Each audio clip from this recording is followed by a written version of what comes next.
Në një kohë kur lajmi i rrem prapet më shpejt se e vërteta, Gostivari u bë ndalesa e radhës e një iniciative që synon ta kthejë qytetarin në mbrojtës të informacionit të saktë. Programi Kamioni Mediatik Ballkanik i sjell nga Fondacioni Metamorfozis dhe Shoqata për Iniciativa Demokratike Adi nga Gostivari, i fton të rinj dhe qytetarët që të kërkojnë të vërtetën që shkon përtej titujve bombastik. Elida Zylvari, koordinatore e projekteve në Fundacionin Metamorfozis, tha se Komisioni Mediatik Ballkanik është një platformë udhëtuese që eksploron lajmet, imazhet dhe mendimin kritik. Në çdo ndalesë, kamioni vendoset në hapësira publike, duke ofruar kuize, diskutime dhe lojra interaktive mbi mënyrën se si krijohen, shpërndahen dhe perceptohen informacionet. Ky është një rast që qytetarët të mblidhen, të shkëmbejnë mendime dhe të shohin lajmet nga një këndvështrim tjetër, me synim nxitjen e mendimit kritik, edukimit mediatik dhe dialogut të hapur për rolin dhe ndikimin e informacionit në jetën e përditshme. Ideja është që ne të flasim me kalimtarët, po posaçërisht me të rinjt, sepse jemi edhe në përshkolla, për të marrë edhe inputin e tyre se si ata i perceptojnë lajmet e rreshme, çfarë është dezinformata për ata dhe si mund ndikojnë lajmet e rreshme dhe dezinformatat në jetën e tyre. Ne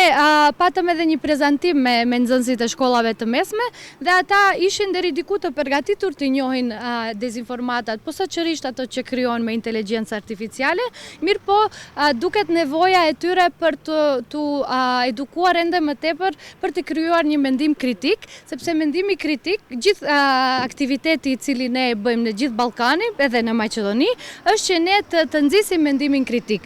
E kur bëhet fjalë për rrezikun nga dezinformimi, Zylvari thekson se nga kjo dukuri nuk është imun askush, pasi shpesh na servojnë lajme që në thelb janë të rreme, por që përmbajnë elemente të vërteta dhe më pas nxirren jashtë kontekstit për qëllime të caktuara. Dezinformata nuk do të thotë që është përse është një diçka e rreshme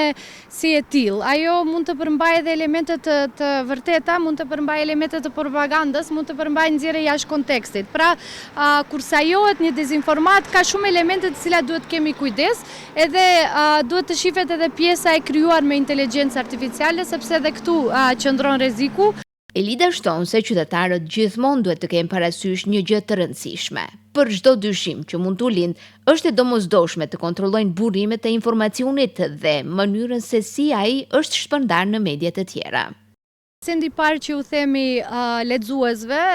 është kontrollojnë burrimet e lajmit, domethënë sa një lajm, sa një informat i ka burrimet dhe çfarë burrimesh janë, domethënë për nga vjen informata, ku e ka thënë ky person atë, kush është personi që i ka thënë, nëse nuk i ka këto elemente, nëse nuk citohet burrimi kredibil, sepse ka burrime të ndryshme, atëherë duhet të shfaqet ato një njësi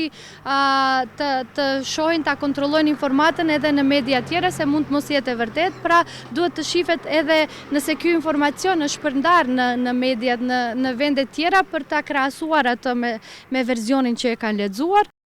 Aktivitetet e Kamionit Mediatik Ballkanik zhvillohen në kuadër të projektit Horizonte të Përbashkëta, që financohet nga Ministria Franceze për Europën dhe Punët e Jashtme.